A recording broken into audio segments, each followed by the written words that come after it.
Hi everyone, I am Erica May Mondragon from Bachelor of Secondary Education, major in English, and I am your presenter for today's discussion. We are going to talk about the Samr model, which developed by Mr. Pentadura. Samr stand for substitution, augmentation, modification, and redefinition. But before we proceed, I will discuss first what is SAMR. SAMR, it is a model that helps you as an educator to make informed decision on how you integrate technology into the classroom. The goal of SAMR is to transform learning experience of the student with the help of technology to enhance their learning. In addition to that, some R's help us to see how or what is the impact of technology when it comes to teaching and learning. And now let's proceed to the first steps of SAMR model, which is the substitution. Substitution, it is when teachers are integrating technology when they substitute a classroom method and replace it with a piece of technology. Meaning to say, this is when teachers, instead of using traditional instructional material, he might replace it into using technology to show the realism to the student.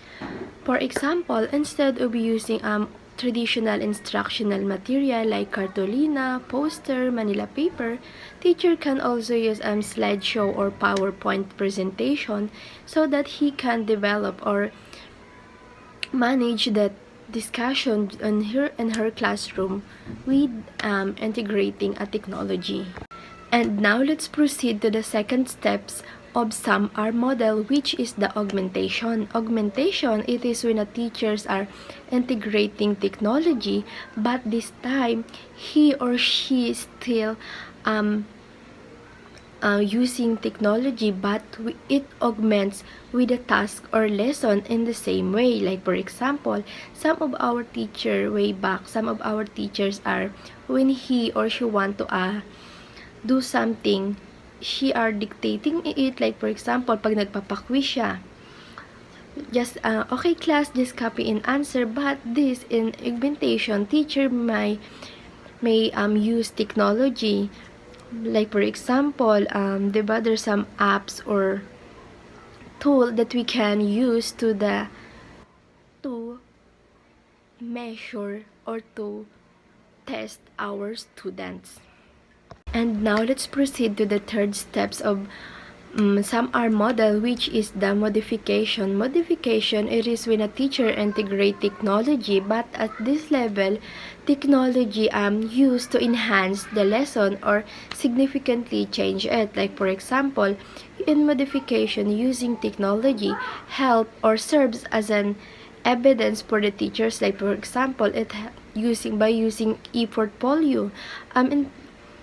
By using e-portfolio, it helps teachers to have a record of the student, and also student can also access this e-portfolio so that he or she can have a evidence on her works.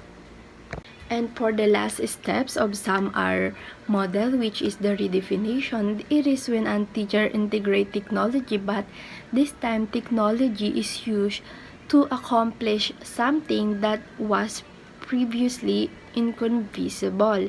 Like for example, technology in redefinition, using technology, we can measure the capacity or the ability of the student.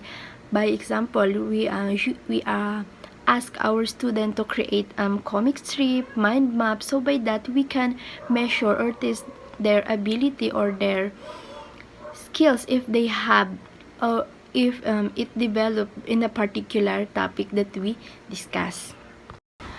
To sum up, substitution and augmentation, it is the enhancement label, or this is when a technology improves the way tasks are done, but it doesn't radically change the learning experience of the students. while the modification and redefinition, it is represent the transformation where technology opens up new learning opportunities and fundamental changes of the nature by learning new activity. Samr, it is the model that help us teachers and also learners to assess new design technology integration so that he can sabay sa trend, especially nowadays, that that technology is one of the powerful tool that we use. And that's all for today. I hope you learned something.